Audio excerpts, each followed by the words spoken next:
ఓం శ్రీ గురుభ్యో నమః. ఓం శ్రీ మహాగణాధిపతయే నమః. ఓం శ్రీ మహాసరస్వత్యే నమః. ఇప్పుడు మనం భాగవతం దశమస్కందం ఉత్తర భాగంలో భాగంగా ఉషా పరిణయం గురించి తెలుసుకుందాము. బలిచక్రవర్తికి 100 మంది కొడుకులు. ఆ 100 మందిలో పెద్ద కొడుకు బాణాసురుడు. ఈయన సోణపురమునకు రాజు. ఈ బాణాసురునికి 1000 బాహువులు. ఒకరోజు ఈ బాణాసురుడు కైలాసానికి వెళ్ళాడు. అది సాయం సంధ్యా సమయం. ఆ సమయంలో పరమశివుడు తాండవం చేస్తున్నాడు. బాణాసురుడు తన 1000 బాహువులతో అక్కడ ఉన్న 500 వాద్య పరికరాల్ని తీసుకుని మ్రోగించాడు. తాండవం పూర్తి అయిన తర్వాత సింహాసనంపై కూర్చుని శివుడు బాణాసురుడితోటి, బాణాసుర ఎంత గొప్పగా వాయించావు అని మెచ్చుకున్నాడు. వెంటనే బాణాసురుడు శంకరుని పాదాలను పట్టుకొని, ఈశ్వర, శుభములను ఇచ్చేవాడా, తెల్లటి రంగులో నీలకంఠంతో అభయములను ఇచ్చేవాడా, వాసుకి అనే పెద్ద పాముని ధరించినవాడా, ఆభరణముగా దాల్చినవాడా, అద్భుతమైన తాండవం చేసేవాడా, పార్వతీనాథ నీకు నమస్కారం అని అంటాడు.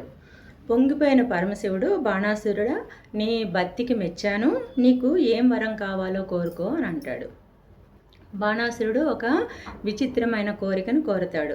ఈశ్వర, నేను నీ భక్తుణ్ణి, ఎప్పుడూ నీ పాదాలని ఆశ్రయిస్తూ ఉండేవాడిని. అందుకు నాకు ఒక ఉపకారం చేసిపెట్టు. నేను కోటలో ఉంటాను. నా కోట బయట నువ్వు పార్వతీదేవితో కలిసి కాపలా కాస్తూ ఉండు అని అంటాడు.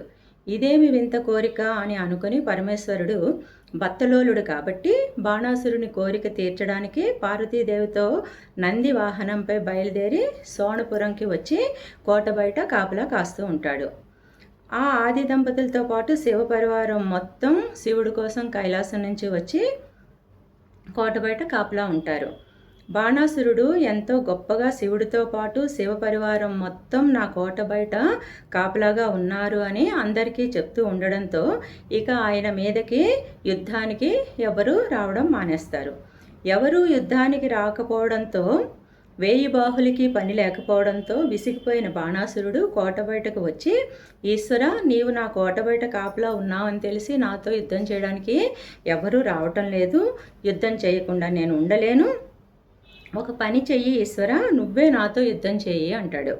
అప్పుడు పరమశివుడు బాణాసురుడితో, నీకు రక్షణగా నీ కోట బయట కాపలా ఉన్న నేను నీతో ఎలా యుద్ధం చేస్తాను? నీ కోరిక తప్పకుండా త్వరలో తీరుతుంది. నాతో సమానమైన వాడు వచ్చి నీతో యుద్ధం చేస్తాడు. అలాంటి వాడు వచ్చినప్పుడు అకారణంగా నీ రథానికి ఉన్న జెండా ఊడి పడిపోతుంది. అప్పుడు అతనితో యుద్ధం చేస్తే నీ యుద్ధకాంక్ష తీరుతుంది అని అంటాడు. ఆ రోజు కోసం బాణాసురుడు ఎదురు చూస్తూ ఉంటాడు. ఇప్పుడు శివుడు స్థితికారుడే కేశవుడిగా రావాలి. అందుకని ఒక చమత్కారం ఈ విధంగా చేశాడు. బాణాసురుడికి అతి సౌందర్యం గల యవ్వనంలో ఉన్న ఒక కూతురు ఉంది. ఆమె పేరు ఉష. ఒకరోజు రాత్రి ఆమెకు ఒక అందమైన యువకుడితో ఆనందంగా గడిపినట్లుగా కల వస్తుంది. అతను కృష్ణుని మనవడు అనిరుద్ధుడు. అప్పటి నుంచి విరహవేదనతో తిండి సరిగా తినకుండా, అలంకారం చేసుకోకుండా, చెలికత్తెలతో ఆడకుండా ఒంటరిగా మౌనంగా కూర్చునేది. అది చూసిన ఆమె చెలికత్తె చిత్రలేఖ ఉషకి దగ్గరగా వచ్చి, అమ్మ, మీ ప్రవర్తనలో ఏదో మార్పు వచ్చింది. నేను నీ అనుంగు చెలికత్తెను, మీ ప్రాణ స్నేహితురాలను. మీరు ఎందుకు అలా ఉన్నారో చెప్తే మీ బాధను తీర్చడానికి నా వంతు ప్రయత్నం నేను చేస్తాను అని అంటుంది. అప్పుడు ఉష చిత్రలేఖతో, నేను కలలో ఒక పురుషుణ్ణి చూశాను. అతను పచ్చటి పట్టు పంచతో అనేక హారములు వేసుకొని పుష్పమాలలతో అపరమన్మధునిలాగా ఉన్నాడు. ఆయనను చూసినప్పటి నుంచి నా మనసు వశం తప్పింది అని అంటుంది. అప్పుడు చిత్రలేఖ, అమ్మ, నేను చాలామంది యువరాజులను చూశాను. వాళ్ళ చిత్రపటాలను గీస్తాను, మీరు చూసి గుర్తించి చెప్పండి అని రాజకుమారుల చిత్రాలను గీసి ఒక్కొక్కటిగా చూపిస్తూ వివరించింది. అందులో ఒక చిత్రాన్ని గుర్తించింది ఉష. అప్పుడు చిత్రలేఖ, అమ్మ, ఈయన పేరు అనిరుద్ధుడు, శ్రీకృష్ణుని మనవడు. ఈయన ఎందా నీవు మనసు పడ్డావు? అమ్మ, నాకు కామరూపం తెలుసు. ఈ రాత్రికి ద్వారకా నగరం వెళ్ళి నిద్రపోతున్న అనిరుద్ధుడిని తీసుకొని వస్తాను అని కామరూపం దాల్చి ఆ రాత్రి ద్వారకకు బయలుదేరింది. బయట కాపలా కాస్తున్న శివుడు, శివపరివారం చూడనట్లుగా ఊరుకున్నారు. చిత్రలేఖ ద్వారక చేరుకుంది. కృష్ణ పరమాత్మ కూడా చూసి చూడనట్లుగా ఊరుకున్నాడు. ఇది శివకేశవుల అభేదం. చిత్రలేఖ అనిరుద్ధుని గదిలో ప్రవేశించి నిద్రపోతున్న అతనిని సమ్మోహనం చేసి ఆకాశ మార్గంలో తీసుకువచ్చి కోట లోపలికి ప్రవేశించి నిద్రపోతున్న ఉషా పక్కన అనిరుద్ధుడిని పడుకోబెట్టింది. ఉషాదేవి తన ప్రియుణ్ణి గుర్తించింది. అనిరుద్ధుడు కూడా ఆమెను మోహించి ఇద్దరూ ఆటపాటలలో మునిగిపోతూ ఉంటారు. అలా కొన్ని నెలలు గడిచిపోయాయి. ఉషాదేవి శరీరంలో మార్పులు కనబడుతున్నాయి. అది గమనించిన చెలికత్తెలు బాణాసురుని దగ్గరకు వెళ్ళి మీరు తాత కాబోతున్నారు అని చెప్తారు. బాణాసురుడు పట్టలేని కోపంతో నా కూతుర్ని గర్భవతిని చేసిన తుంటరి ఎవడు అని ఉషాదేవి అంతఃపురానికి వస్తాడు.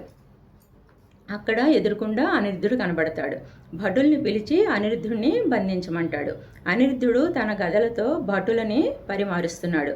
బాణాసురుడు ఆగ్రహంతో అనిరుద్ధుడిని నాగపాసంతో బంధిస్తాడు. అది చూసి ఉషాదేవి విలపిస్తూ ఉంటుంది. అక్కడ ద్వారకలో శ్రీకృష్ణుని దగ్గరకు నారదుడు వచ్చి బాణాసురుడు అనిరుద్ధుడిని నాగపాసంతో బంధించాడు, నీవు వెంటనే సోణపురానికి వెళ్ళు అని అంటాడు.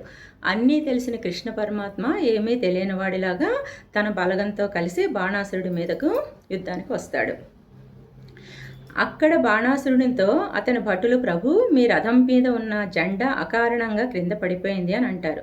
అది విని బాణాసురుడు తన మీదకి ఎవరో యుద్ధానికి వస్తున్నారు అని కోట బయటకు వచ్చి యుద్ధానికి వచ్చింది కృష్ణుడు అని తెలుసుకొని శంకరుడితోటి శంకర నీవు నన్ను రక్షణ చేయడానికి నాకు కాపలాగా ఉన్నావు కదా, కృష్ణుడు కోట లోపలికి రాకుండా వానితో నువ్వు యుద్ధం చెయ్యి అంటాడు.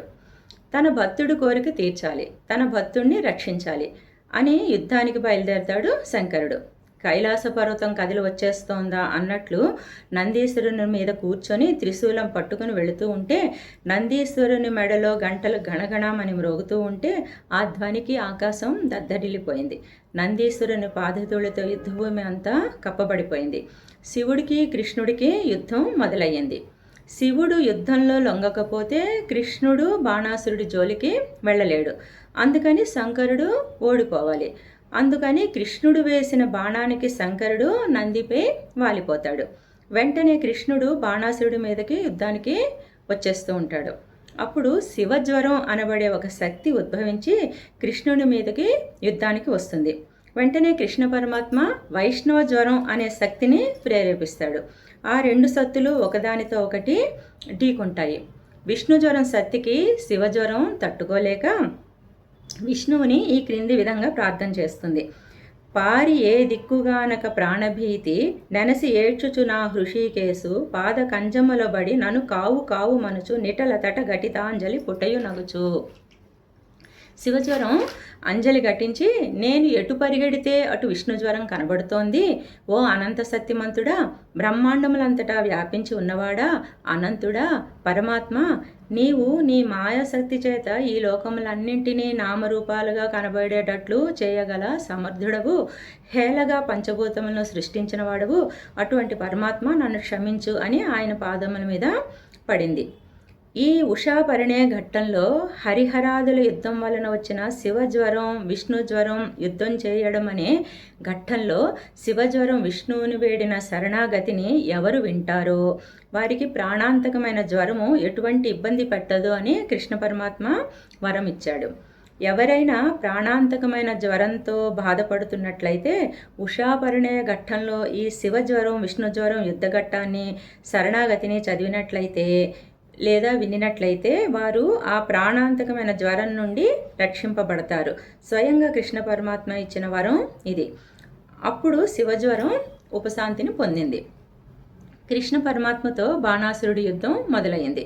ఆ యుద్ధంలో కృష్ణ పరమాత్మ తాకిడికి బాణాసురుడు తట్టుకోలేక పడిపోయే స్థితికి వచ్చేస్తాడు. అది చూసి తట్టుకోలేని బాణాసురుని తల్లి కోటర యుద్ధభూమికి వచ్చి తన ఒంటి మీద ఉన్న బట్టలన్నీ ఊడదీసేసి జుత్తు విరబోసుకొని రెండు చేతులు పైకెత్తి హాహాకారాలు చేస్తూ కృష్ణుడికి ఎదురుకుండా నిలబడుతుంది. ఒక స్త్రీ అలా జుత్తు విరబోసుకుని వివస్త్రగా నిలబడితే చీ అని కృష్ణ పరమాత్మ తల తిప్పుకొని ధనస్సుని పక్కకు పెట్టి యుద్ధం ఆపేస్తాడు. బ్రతుకు జీవుడా అని బాణాసురుడు కోటలోకి పారిపోతాడు. మరునాడు మరలా యుద్ధం ప్రారంభమవుతుంది. అప్పుడు శివుడు కృష్ణ పరమాత్మతో, శ్రీకృష్ణ, నేను ఈ కోటకి కాపలా ఉన్నంత వరకు నా భక్తుడికి ప్రాణాపాయం ఉండకూడదు. నేను వాడి రక్షకుడను, వాడికి శిక్ష వేసి వదిలిపెట్టే అని అంటాడు. ఇది శివకేశవుల హృదయములు ఒకరికొకరికి తెలుసు కాబట్టి. వెంటనే కృష్ణ పరమాత్మ తన సుదర్శన చక్రంతో బాణాసురుని 1000 చేతులలో 4 చేతులు ఉంచి మిగతా 996 చేతులను నరికేస్తాడు. బాణాసురుడి అహం నరికివేయబడింది. వెంటనే తన తప్పు క్షమించమని బాణాసురుడు కృష్ణ పరమాత్మ పాదాలపై పడిపోతాడు. బాణాసురుని లేవనెత్తి కృష్ణ పరమాత్మ ఈశ్వరుడితో, ఈశ్వర, వీడు నీ భక్తులలో అగ్రేసరుడు అవుతాడు, బాణాసురుడు అంటే గొప్ప శివభక్తుడు అని చెప్పుకుంటారు. శ్రీకృష్ణుని విజయంబగు నీ కథ పఠించిన వారలెప్పుడు జయముం గైకొని ఇహపర సౌఖ్యముల్ లాకోల్ పోన్నతిన్ వహింతురు అవనీనాథ. ఎక్కడ అసుర సంధ్యా సమయంలో బాణాసురుని చరిత్ర, ఉషా అనిరుద్ధుల చరిత్ర చదువుకుంటారో చెప్పుకుంటారో అక్కడ అందరూ విజయములను పొందుతారు అని వరమిస్తాడు కృష్ణ పరమాత్మ. తర్వాత బాణాసురుడు కోట లోపలికి వెళ్ళి ఉషా అనిరుద్ధులను వాళ్ళిద్దరిని బయటకు తీసుకొచ్చి అందరి ముందర చక్కగా వివాహం జరిపించి కృష్ణుడితోటి ద్వారకా నగరంకి సాగనంపుతాడు. తరువాత శివపరివారంలో చేరి కైలాసం వెళ్ళి శివుని దగ్గర భక్తాగ్రేసుడుగా ఉండిపోతాడు. ఇది ఉషా పరిణయ ఘట్టం. తరువాతి భాగంలో నృగమహారాజు చరిత్ర, పౌండ్రక వాసుదేవుని గురించి తెలుసుకుందాం.